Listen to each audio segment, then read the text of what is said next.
ఇప్పుడు ఇస్తున్నటువంటి ప్రకటనలు పూర్వ ప్రకటనలతో వ్యతిరేకంగా ఉన్నాయి. భారతీయ జనతా పార్టీ ప్రజల మధ్య, తెలంగాణ ప్రజల మధ్య ఈ యొక్క వ్యత్యాసాన్ని, ఈ యొక్క తేడాను, ఈ యొక్క మార్పును మేము ఎత్తి చూపుతున్నాం. ఉదాహరణకు రాష్ట్ర ముఖ్యమంత్రి సీఎం గారు మొన్న మాట్లాడుతూ 3 జనవరి రోజు మాట్లాడుతూ సిబిఐ అది కాళేశ్వరం కావచ్చు, ఒక్క విషయంలో కాదు, ఇంతకుముందు విద్యుత్ శక్తి కొనుగోలు విషయంలో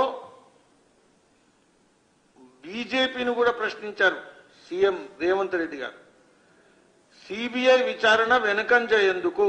విద్యుత్ కొనుగోళ్లలో భారీగా అవినీతి జరిగిందని ఆరోపిస్తున్నప్పుడు ఇది సిబిఐ ఎందుకు ఎంక్వైరీ చేయట్లేదు విద్యుత్ శక్తి విషయంలో? అదేవిధంగా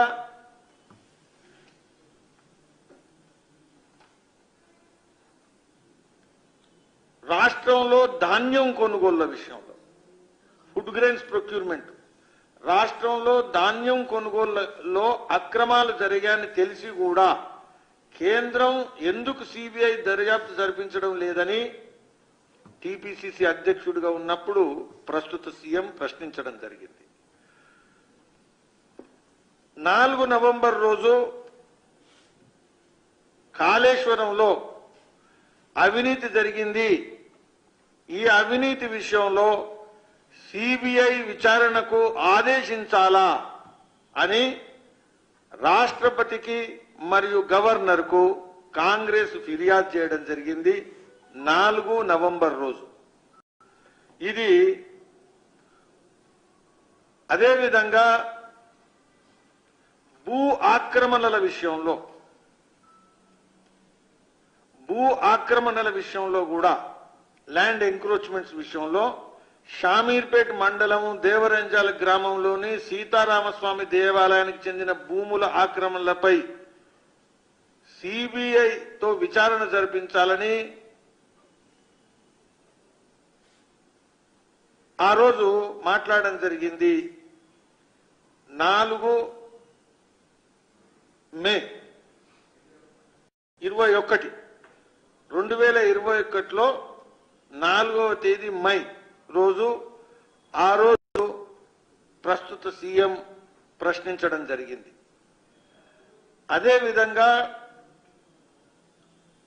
వామన్ రావు అడ్వకేట్ ఏదైతే ఉందో మర్డర్ విషయంలో సిబిఐతో దర్యాప్తు చేయించాలా అని ఫిబ్రవరి 19, 2021లో సిబిఐ జరపాలని చెప్పారు.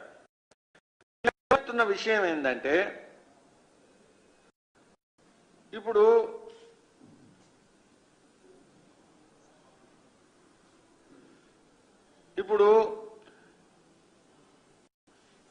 అడ్వకేట్ మరణం విషయంలో సిబిఐ దర్యాప్తు డిమాండ్ చేసినటువంటి వ్యక్తి, ల్యాండ్ ఎంక్రోచ్మెంట్ విషయంలో సిబిఐ దర్యాప్తు డిమాండ్ చేసిన వ్యక్తి, కాళేశ్వరం విషయంలో సిబిఐ దర్యాప్తు వ్యక్తి, ధాన్యం సేకరణ విషయంలో సిబిఐ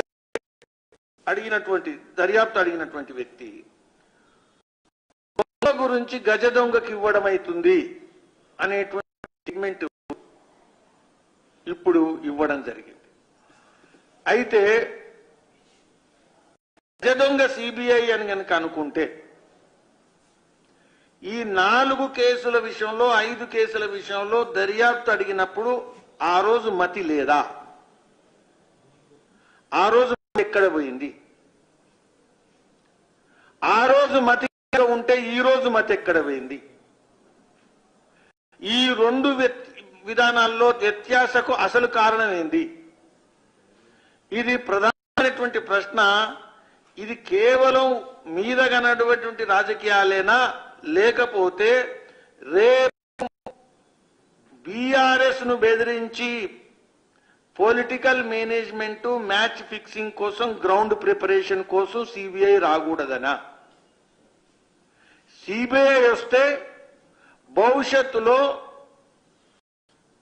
మ్యాచ్ ఫిక్సింగ్ అవకాశం ఉండదు. సిబిఐ గనక దర్యాప్తుకు వస్తే కాంగ్రెస్ పార్టీ గాని వ్యక్తిగతంగా వ్యక్తి రాజకీయాలకు గాని బ్లాక్ మెయిల్ రాజకీయాలకు అవకాశం ఉండదు కాబట్టి ఈ